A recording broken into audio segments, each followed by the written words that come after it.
Hello' বন্ধু বান্ধৱীসকল, স্বাগতম জনাইছোঁ আপোনাক অসমীয়ালৈ।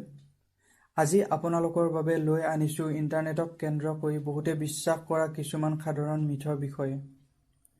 ইণ্টাৰনেট আমাৰ দৈনন্দিন জীৱনৰ ইমান মৌলিক অংশ হোৱাৰ বাবে এই মিথবোৰৰ আঁৰৰ সত্যটো বুজি পোৱাটো গুৰুত্বপূৰ্ণ, যাতে ইনফৰ্ম ডিচিশ্যন ল'ব পাৰি আৰু অনলাইন জগতখনত নিৰাপদে আৰু ফলপ্ৰসূভাৱে নেভিগেট কৰিব পাৰি। এই ভিডিঅ'টোত মই আপোনালোকৰ সৈতে ইণ্টাৰনেটৰ বিষয়ে বহুতে নজনা 10টা মিথক শ্বেয়াৰ কৰিম আৰু সেইবোৰৰ প্ৰপাৰ এক্সপ্লেনেশ্যনো আগবঢ়াম।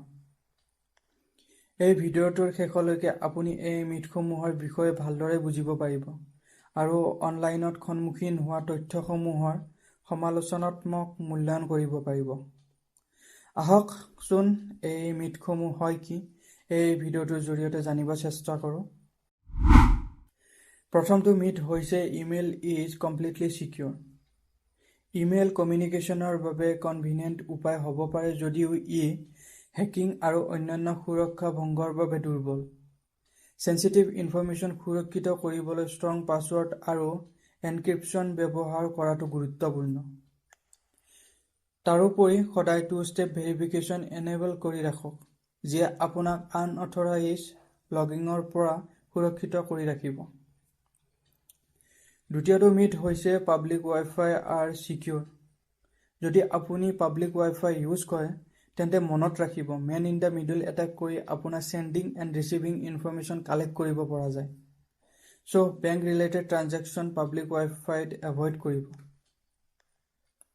তাৰে পিছৰটো মিথ হৈছে প্ৰাইভেট ব্ৰাউজিঙে এননিমিটি দিব পাৰে।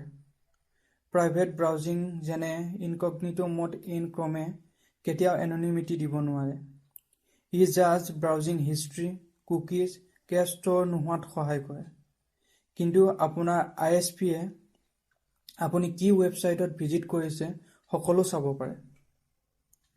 তাৰে পিছৰটো মিথ হৈছে মেকৰ কাৰণে এণ্টিভাইৰাছৰ প্ৰয়োজন নহয়।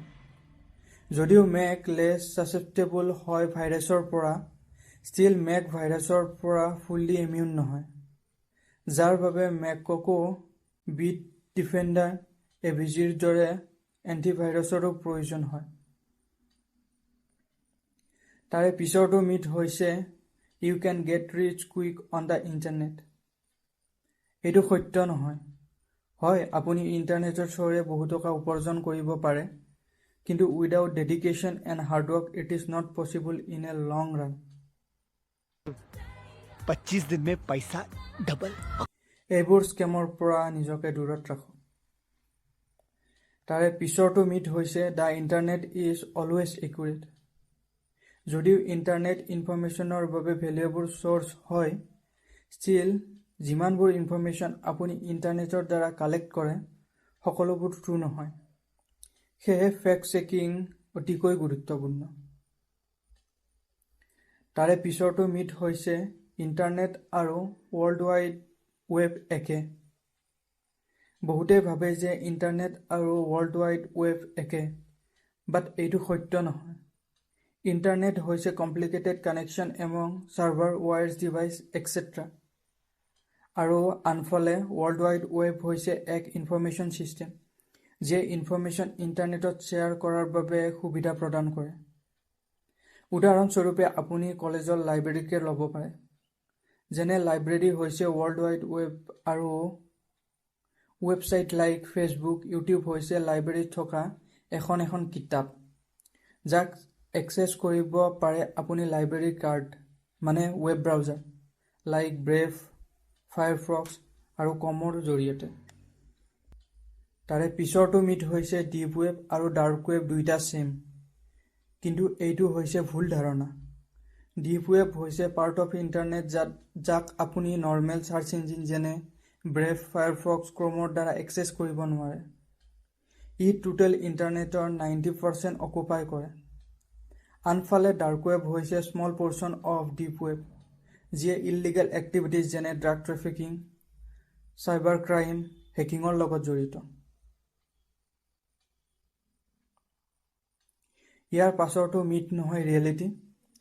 ইনষ্টাগ্ৰামে ইউজাৰৰ 79% পাৰ্চনেল ডাটা আৰু ফেচবুকে ইউজাৰৰ 57% পাৰ্চনেল ডাটা থাৰ্ড পাৰ্টিৰ লগত শ্বেয়াৰ কৰে। আপুনি কেতিয়াবা এইটো ৰিয়েলাইজ কৰিছেনে নাই নাজানো, যেতিয়া আপুনি ফ্লিপকাৰ্টত কোনো এটা প্ৰডাক্ট চাই ফেচবুকলৈ যায়, তেন্তে সেই একেটা প্ৰডাক্টৰ এডভাৰটাইজমেণ্ট আপুনি দেখিবলৈ পায়। এতিয়া বুজিছে কিয়? অৱশেষৰটো মিথ আমাৰ লগত আছে, হায়াৰ মেগাপিক্সেল মানে বেটাৰ ফটো। এখন কোৱালিটি ফটোৰ বাবে অকল মেগাপিক্সেলে নহয়, কেমেৰাৰ সেন্সৰ, লেন্স আৰু ইমেজ প্ৰচেছিঙো বহু অৰিহণা যোগায়। এইখিনিয়ে আছিলে এই ভিডিঅ'টোত। অৱশেষত মই এইটোৱে ক'ম, ভিডিঅ'টো ইনফৰ্মেটিভ যেন লাগিলে লাইক কৰিব, ছাবস্ক্ৰাইব কৰিব, দ্বিতীয়জনৰ লগত শ্বেয়াৰ কৰক। আকৌ লগ পাম মই এটা ভিডিঅ'ত। তেতিয়ালৈকে বাই, জয় Assam.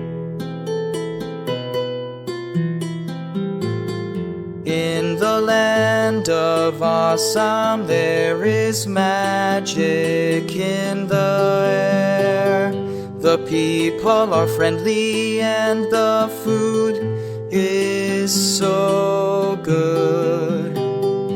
There is a feeling of happiness all around. The sun shines brightly and the birds sing sweet. At night the stars come out and the moon glows. All of nature is in harmony, and the people are content in their lives. It's a land of enchantment, where dreams really do come true. So if you're ever feeling down and out, just take a trip to Assam and let the magic of this place work its spell on.